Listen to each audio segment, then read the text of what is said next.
अस्सलाम वालेकुम एवरीवन। जिस तरह तुम मैं जानते हो मैं तुहाडा अपना दोस्त जी मोहम्मद वजीद हसन ते अज असीं मौजूद हाँ Azhan burger and shawarma shop ते जिहड़े इहदे ओनर आ भाई बाबर दा छोड़ा दा मिलवावांगे ते जिहड़ा इहदा फूड आ तुहानूं ओह चेक करवावांगे ते उस तो बाद विच जिहड़ा इत्थे दा टेस्ट आ ओहदा होनेस्ट रिव्यू देवांगे ते तुहानूं भाई बाबर नाल मिलवाउने आ। माइक सी भाई बाबर दा सेट करता लेकिन एक गल कहना चला कि अड्डा 5 मोड़ ते बर्गर बड़ी मामल होंदी है लेकिन साथ बाबर वर्गा बर्गर कोई नहीं ला सकदा अड्डा 5 मोड़ ते। आ जाओ फिर।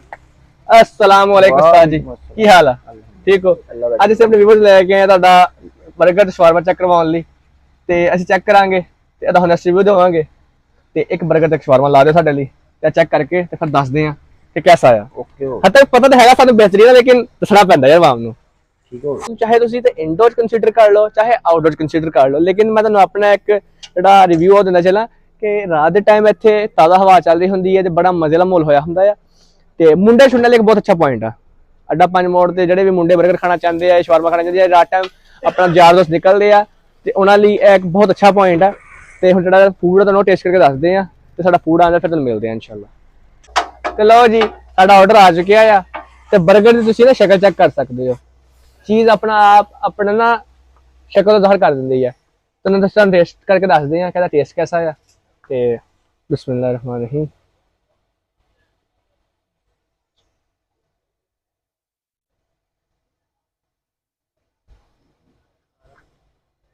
मैं गल कही स्टार्ट दे विच अड्डा 5 मोड़ ते बर्गर बड़ी मामल होंदी आ और साथ बाबर बर्गर होंदी यार। बर्गर का ना मजा उस टाइम आंदा है जिस टाइम बर्गर ना टेस्ट बैलेंस किया होवे ब्रेड का अंडे का तो जो अंदर मसाला जाता है टेक्सचर जिस टाइम जैसा होवे बर्गर का मजा आता है उस टाइम। तो भाई बर्गर एक बाइट होड़ लवांगे फिर उस बाद तुहानूं शवारमे का रिव्यू करके दसांगे। मजा आ रहा भाई, मजा आ रहा, सीरियसली मजा आ रहा है।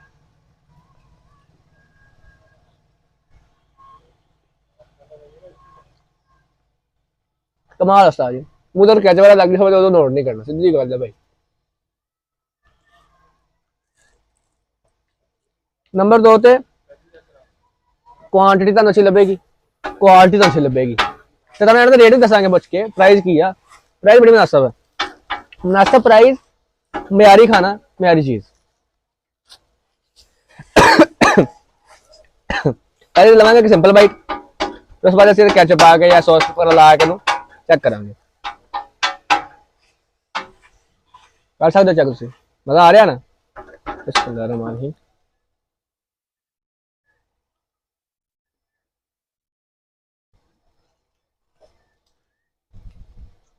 कमाल पता गल की आ अगर टेस्ट है ना बार बार गल कर रहे हैं वो कल इस वजह तो कर रहे हैं कि कोई गल है या टेस्ट है तो गल हो रही है भाई बाबर की। जेडे मेरे व्यूवर देख रहे हैं जेड़ा मैंने ट्राई किया है कमेंट दसेंगे तुहानूं ते बाकी जी मैंने नहीं खाता वो अगर ट्राई करके पता लगेगा क्या चीज़ की है। उन्हें कभी बाइट होल्ड लवांगे सॉस वगैरह पा के ना वो भी चेक करांगे क्या सा लग रहा है।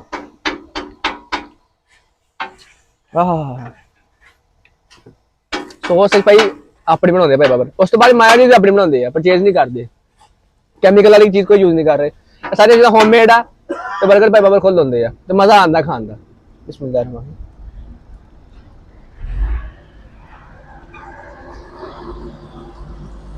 हाँ चीज़ का मजा उस टाइम आता है खान का जिस टाइम चीज़ का टेस्ट हो टेस्ट है तो खा रहे हैं उस टाइम खा के तो फिर मिलते हैं।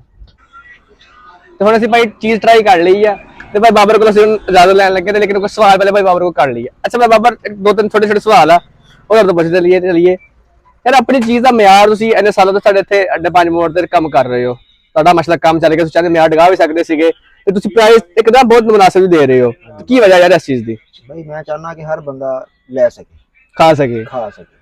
अच्छा यार तो आज के दौर च मतलब जिस टाइम घर दे लोग बड़े बड़े बिजनेसमैन दी पूरी नहीं पैंदी तुसीं किदां पूरी कर लैंदे हो? अल्लाह दा शुक्र है भाई पूरी होई है घर सर्कल चल रहा है अच्छा चल रहा है अच्छा चल। लो जी यह चीज़ देख लो कि आज के दौर बंदा तुहानूं शुक्र करदा कोई नजर नहीं आएगा ਵੱਡੇ ਤੋਂ ਵੱਡੇ ਜਿਹੜੇ ਬਿਜ਼ਨਸਮੈਨ ਉਹ ਵੀ ਇਹੀ ਕਹਿੰਦੇ ਮਾਰ ਗਏ ਮੌਕੇ ਖਤਮ ਹੋ ਗਏ ਲੇਕਿਨ ਭਾਈ ਬਾਬਰ ਕੀ ਕਹਿ ਰਹੇ ਆ ਸ਼ੁਕਰ ਅੱਲਾਹ ਅਲਹਮਦੁਲਿਲਾ। अच्छा तो भाई बाबर आप अच्छे दुकान स्टार्ट कितने अरसा कितना हो गया है? यानी कि अपने 10 साल हो गए। 10 साल हो गए, क्या बात है यार, काफी लॉन्ग टाइम हो गई कि 10 साल एक बड़ा वड्डा अरसा होगा जिंदगी का।